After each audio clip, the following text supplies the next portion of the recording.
public library in the Netherlands' second largest city, Rotterdam, a lecture on terrorism and radicalization is targeting community workers. Fair treatment and civic integration are among the important themes. We have about 135 people here working for the community of Rotterdam. In one way or another, they all have contact with the citizens of Rotterdam. We teach them how the process of radicalization works, when a person goes off the rails, and how can we step in to prevent this process.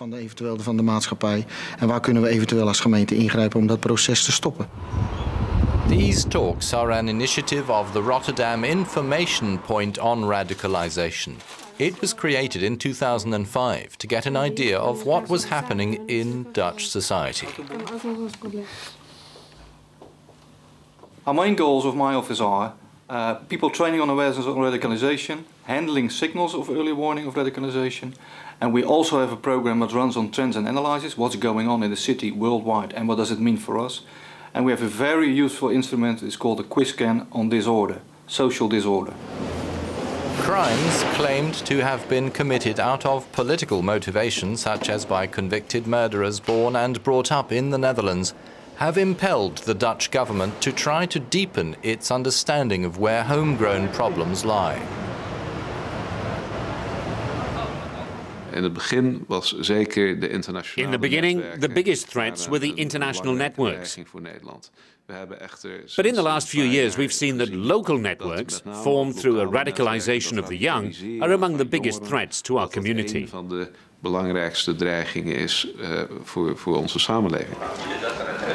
European Parliament is studying how to react to the factors that encourage support for terrorism. A recommendation to EU governments drafted by a Spanish member has been approved by the Civil Liberties, Justice and Home Affairs Committee, and a vote on it in the full assembly is approaching.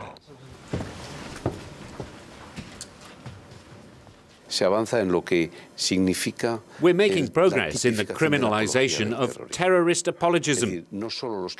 It's not only those who kill are to be held responsible, but also those who excuse the phenomenon.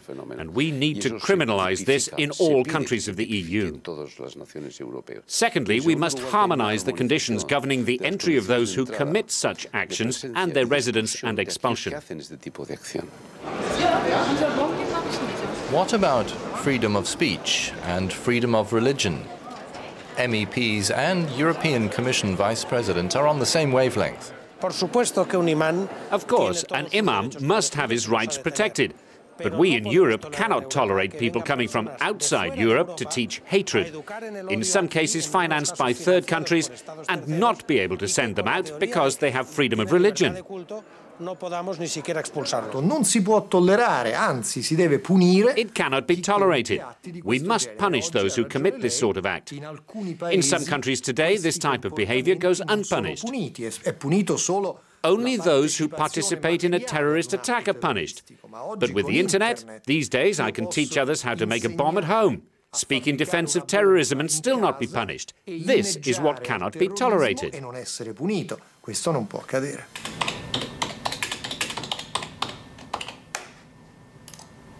To spread propaganda, to recruit potential terrorists, the internet has become an invaluable tool. The Parliament is recommending that cooperation with Europol be strengthened to better monitor the contents of the web. We have installed last year a system which is called Check the Web. So we distribute the knowledge to all member states who is overviewing which parts of the internet. So it's easier for the member states to save their resources, to focus their resources, and to exchange the knowledge on the relevant parts of the internet in between them based on this Check the Web technology, which is under the control and under the supervision of Europol.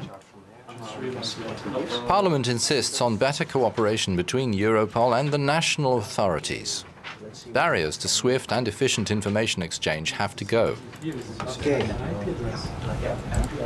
The new European Coordinator Against Terrorism also considers it a priority.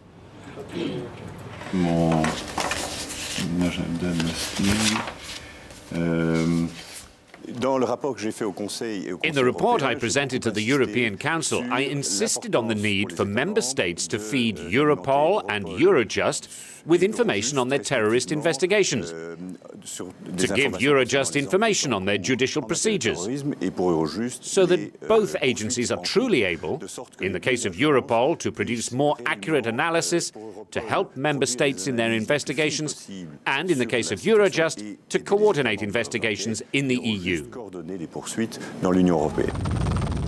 Most of these investigations concern a religious militancy known as jihadist terrorism, referring to war on behalf of Islam.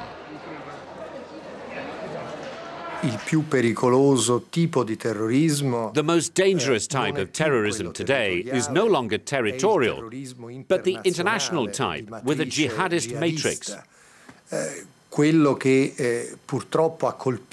This is what struck Madrid and London, and would also have struck other European states, such as Germany, Italy or Denmark. This is an international network of terror which constitutes the #1 threat to European democracy. In a bid to nurture common humanist values, the European Parliament proposes reinforcing cultural links and interreligious dialogue with Muslim communities. It also promotes research on violent radicalization. Dealing with the causes means acting at the level of schools and at the cultural level, so that Islam is perceived as any other religion.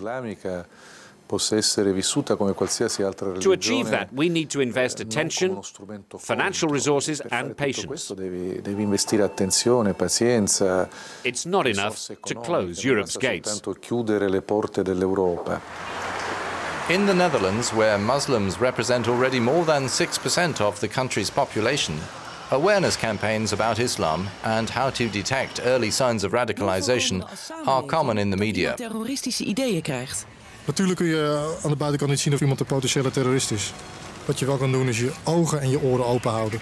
Soms met extreme ideeën. The European Parliament is urging all the EU member states to encourage social participation and dialogue as regards the communities representing moderate mainstream Islam. Ook uit een andere groep. Over politiek, geloof, alles. Kijk wat u kunt doen op nederlandtegenterrorisme.nl.